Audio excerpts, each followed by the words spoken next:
Is Texas getting a new Speaker of the House? It's September 25th, 2023, and these are your headlines. The Paxton impeachment sham has Republicans and Texans more unified than ever before. And they're saying Dade Phelan needs to go. Now let's talk about the meeting the Texas GOP held this weekend in Corpus Christi. The State Republican Executive Committee, it's made up of one man and one woman from each of the state's 31 Senate districts, plus the Republican Party of Texas chair and vice chair. They meet every quarter to conduct party business.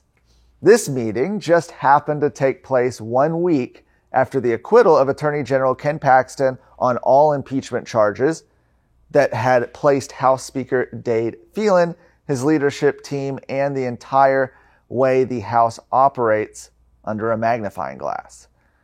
Not only from criticism from Ken Paxton, but from Lieutenant Governor Dan Patrick as well, with him going as far to say Phelan is, quote, undeserving of his leadership position.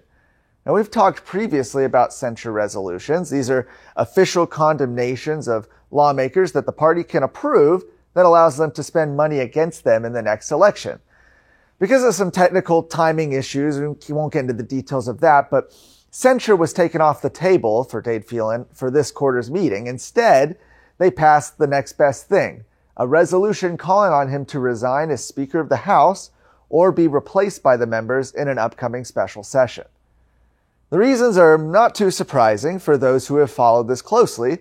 Speaker Phelan voted for the impeachment of Ken Paxton, pressured other House members to do so, and has defended it even after it was revealed to be devoid of any evidence or merit, as we all saw during that trial. He's placed Democrats in key leadership positions in the Texas House in direct defiance of the wishes of Republican voters, and the party says he ignored or actively undermined several GOP priorities during the regular session and failed to advance salient legislation to secure our borders and our elections. Given the increased attention that has been placed on Dade Phelan in recent weeks, it's not surprising that the Texas GOP would pass a resolution to this effect. That's not the surprising part. What should amaze people is that it was passed by a vote of 58-2. Say that again, 58-2. Almost unanimous. That can't be overstated, okay? Republicans from all corners of the state, different ideological bents and variants, are unified in agreement that Dade Phelan needs to go. But it's not just that. They're unified against the impeachment sham attempt on Ken Paxton. Just look at the Texas Senate for that, where you might remember there were only 2 Republicans that supported impeachment charges, and he was acquitted without even a majority vote in support. This would not have happened 10 years ago. Heck, this wouldn't have happened 2 years ago. So, what's next? Now what? Well, we're expecting any day now an announcement on a special session. That'll come from the governor. That's a dangerous position for Dade. If this continues bubbling up, one of the first orders of business could be a vote for a new speaker. You already have some lawmakers calling for this, and the Republican Party of Texas's calls for a new speaker will only fuel this further. And what has Phelan said about this? So far, nothing. Quiet, too, are the vast majority of members that supported him for Speaker in January. Something could be changing soon. As the border crisis intensifies, Texans are turning attention to an illegal alien housing development called Colony Ridge, situated just north of Houston in Liberty County. The Texas GOP also passed a resolution this past weekend calling for action on Colony Ridge. The resolution says the Republican Party of Texas asked for legislation to be added to the upcoming special session call or to a subsequent special session to prevent further settlement of illegal aliens in Colony Ridge and any other areas of Texas.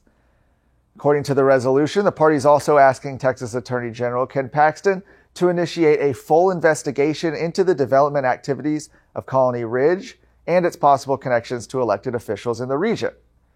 Colony Ridge Communities is the land development company responsible for providing loans for the construction of one of the largest illegal alien settlements in America. Notably, it's funded by one of Texas Governor Greg Abbott's major donors. Terrenos Houston, the marketing program for Colony Ridge, advertises to illegal aliens by indicating that they do not require traditional bank loans, nor do they need social security numbers or even a proven job history to apply. Instead, the company operates through owner-finance lots for illegal aliens who don't qualify for most loans. The company is particularly active on international media platforms and produces marketing videos in Spanish, promoting incentives like discounts and video tours of the area's new schools.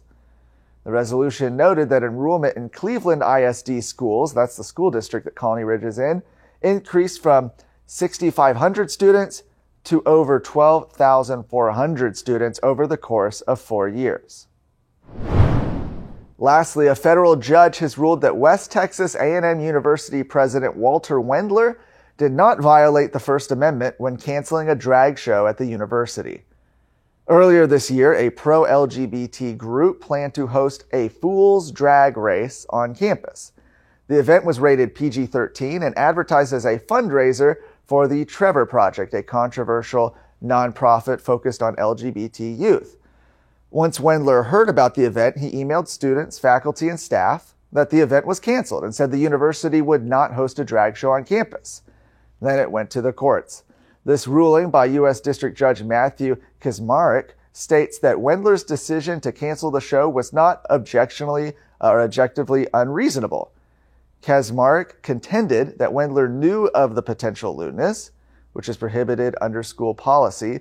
Additionally, since the group had advised Wendler that the event would be open to children, Kacsmaryk indicated that this strengthened Wendler's argument for canceling the event. A spokesperson for West Texas A&M told Texas Scorecard they cannot comment on pending litigation.